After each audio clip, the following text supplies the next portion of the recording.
Welcome to today's video. Today I'm going to be doing something a little bit different. I just thought I would talk you through how I edit my thumbnails for my videos, just in case anyone is interested. Just quickly before I jump into the video, I use the softwares Procreate on my Apple iPad, and I use sometimes Adobe Photoshop or any other Adobe softwares. Those ones aren't crucial, so there is other ways of getting around doing certain things, so it may still be worth watching if you don't have those softwares, just to see how I do it.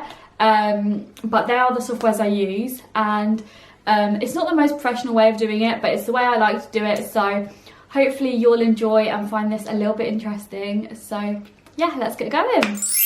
I thought I'd film this in a chilled out vlog style way. So the first thing I do when I go to make my thumbnail is I choose the main picture that I want to use. Sometimes there's a few pictures, sometimes it's just one picture, which I will then add like emojis and different things to. So if I've taken a thumbnail picture and was prepared when I filmed the video, then I will go through my images and choose the one I like best. However, if I've forgotten to take a thumbnail picture, what I will do is go through the software that I edited the video on. For me, that is Final Cut Pro, and I will just skim through until I find a still in the video that I think could work for the thumbnail, and then I'll just go ahead and screenshot that. So I'll just quickly show you an example of me doing that now. So for this, I literally just skim through. So let me turn the sound down, sorry. So I literally just skim through like this, and then say I think that these are really bad ones. Say I think that works as a thumbnail. It obviously doesn't. I would just go Command 4 on my Mac, which brings up this little tool here, and I would just screenshot it. Obviously this isn't a good thumbnail option, but that screenshotted that for me. That will now be saved on my desktop in my Mac. So that is how I choose a thumbnail if I've forgotten to take a picture. Just like selected a few of the screenshots I've taken.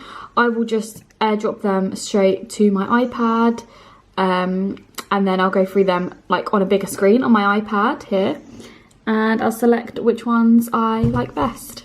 Okay, so because I have failed to take a thumbnail for this video, I have actually taken some quite unflattering, let's say, screenshots. But the interesting thing about this is, obviously when I choose to take a thumbnail and remember to take a picture, I normally take quite a flattering image. But these images, which obviously screenshot from the video, which I wouldn't choose to take a picture of me like, these images on thumbnails generally I find tend to perform better. So obviously you'll have to do like experimentations for your own, and maybe you already know what works, but you just want to know how to make them. But personally, just through personal experience and through watching videos on what markets better, these expressive ones actually tend to perform better as your thumbnail. So I thought, you know what, why not? Let's put in a little ugly picture. It's a little bit like a version of clickbait, but not so severe as like when some titles kind of exactly lie what the video is going to be about. So it's basically just to get people to click on the video. So that's why sometimes these work better. So I'm just going to choose one of these, and then I'll show you how to get on to the next step, or what the next step is I do. So I've decided to go ahead with this image as my main image. I may choose a couple more, which I'll like add in smaller around the side. So once I've picked my image, what I do is go into the software Procreate, and I will just open up a new sorry, that is of me, it was for a quiz I did. This is all just random stuff I've done. So what I'll do is I'll go to add a canvas, and for this you want to choose the screen size that is fitted to a thumbnail for YouTube. So there's a couple of options depending on how many pixels you want. The one I'm going to choose today is 1280 by 720 pixels, because this is a screen size for YouTube and it normally works quite well for me in terms of saving it. So once I've done that, I'm going to insert the pictures into here. So you just go to the little settings tool here and then click insert a photo, and that will take you up to your photos. So So I'm going to go to all photos and I'm going to pick the image which I chose, which was this one. And I'm then going to click, I'm then going to click fit to screen. So that'll fit the screen the best that it can. Obviously I clearly haven't screenshotted it perfectly because there's some white borders around it, but that's fine. So I then want to insert another photo just because this is how I personally do mine. So I'm just going to scroll through my images here. And this is the background that I use to, I basically use this background on all my thumbnails. It's part of my branding for my YouTube. So I do that and then I will just drag that out to fit. Now, I then go on my layers and I bring this layer behind this layer.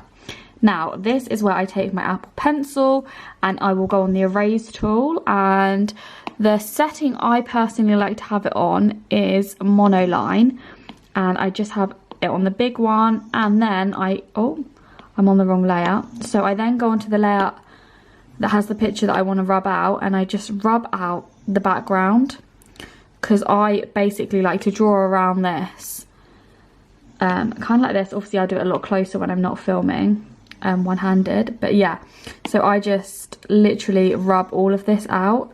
Literally is one of the easiest ways to do it. You can of course do stuff like this on Photoshop and everything like this, but I honestly find this just such an easy and fun way to do it. So yeah, I'll insert a little video of me editing this canvas and rubbing it out where I want it to rub out. So this is what it now looks like, just with my body basically cut out and the background changed. So now I will decide what else I want to add to the thumbnail. So maybe it'll be another picture of me, a picture of me with the razor, or a picture of the razor. So if you need to Google the images, I would go ahead and do it now, or if you need to find any more images, and then literally use the same method to just insert the pictures and rub them out how you see fit. So yeah, that's the next step for me. Okay, so I've added a couple more images just to give it a bit more depth. If you wanted these images to stand out even more in your background, you could do a coloured outline around these images. But for me, I just like it like this. So I've got a picture of the razor, a couple of facial expressions just to grab attention. And now what I want to do is have font here, just to like have the heading or a title that's going to like draw the audience in. So what I do is I actually like to use, personally, aesthetically, the Instagram stories font. So what I will do is I will search on Google for like a chroma green screen. So I will literally just Google image search that on my phone, and then I will say pick this image, and I will add that to my photos, and then I will go onto Instagram stories and I will pick that from my camera roll. So now I'm ready to write on here with some text. So I need to decide what writing I want to have. So I'm just going to come up with something quickly now. So once I've chosen the font I want, I'll go ahead and choose the colour scheme I want. So I'm thinking potentially a yellow, because that was kind of the theme I had going on in the thumbnail already. Probably like a bright yellow. So we're just going to have a play around with colour options and see. Sometimes I like to pick my colours from GIFs.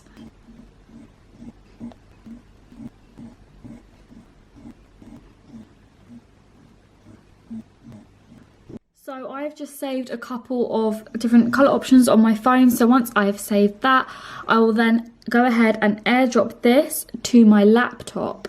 So this is where I've now done everything I want to do on Procreate, and I will now put this into my Adobe Photoshop. So what I'll do is I'll go ahead and save the image as a JPEG.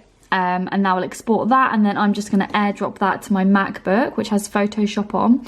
Some people have Photoshop on their iPads, but I prefer to do it on my Mac. So once that's done, I'm just going to get Photoshop up here. So if we just click that little button there. So when I'm on Photoshop, I'll go ahead and click open, and then I will find in my downloads the pictures I want to use. So this is the one I want to open as the main canvas to work on, but I'm also going to open up as well the words that I've done, because what I'm going to do is I'm going to magic wand them to fit onto this canvas. So we're also going to open them up as well. So like I said, I chose 2 different colorways. I chose blue and yellow, mainly because there is a lot of yellow in here and there is some blue tones on the eyeshadow and nail varnish. I wanted it to be yellow, but I'm not sure that it's going to show up enough on the thumbnail, which is why I've also gone for a blue as well, and we'll see which one works best.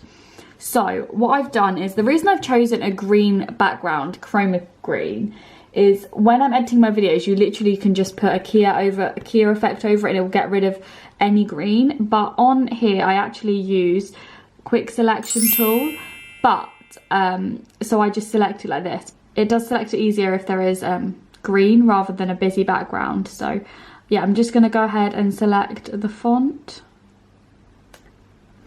and then I click edit copy, and then edit paste, and then my text is obviously in here now. So then what I can do is edit and click free transform, and I can make this as big, as small, rotate it however I like, kind of play around with the positioning. So I just will repeat this as well with my other text. I'm going to go ahead with this one and not do the yellow, because the blue 100% stands out more than I know the yellow would, and it does complement like the little features of blue in the picture.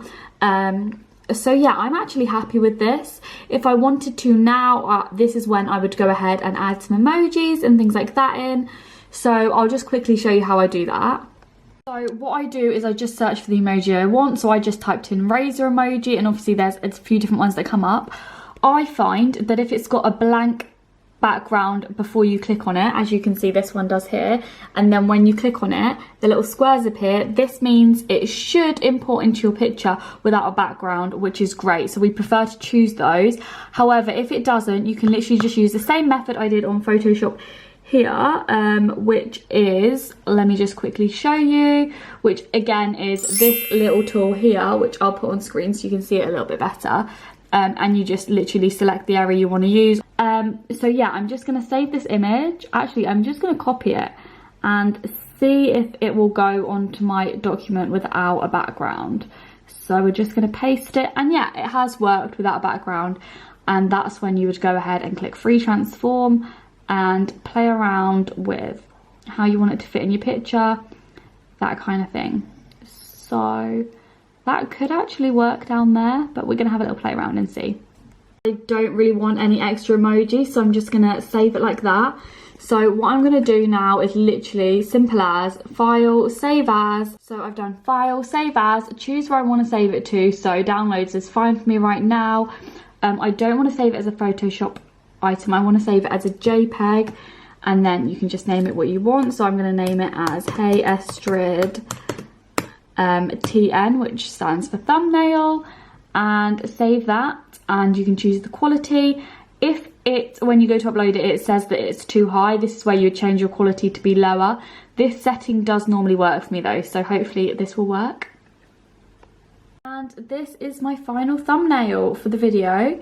The video is obviously a Hey Estrid review. If you hadn't picked that up by now, that I've been editing this for, this video will actually already be up, so you can go check that out if you want to. And I'm just going to show you how I will insert that onto my YouTube video. So I will go to my channel, I will click customize channel, and then it will take me to my YouTube studio, and from here I will go to content down the side, and this is my video waiting for me to add a thumbnail. And obviously to insert my bio, which I've written here, insert personalised video note. It's currently set to private, so no one can view it. So I'll click this little pen tool, which is the details. And if I scroll down, I can click upload thumbnail. And that fit perfectly on there. Like I said, if you get a notice saying that it's too high quality, that's where you can just change your quality in Photoshop.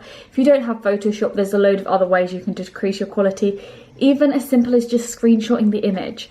But that is what works for me. So now I can get on with editing the description, and yeah, I hope you enjoyed the video of editing my thumbnail. It's a very, very basic way that I do it, but I thought some people may be interested, so yeah.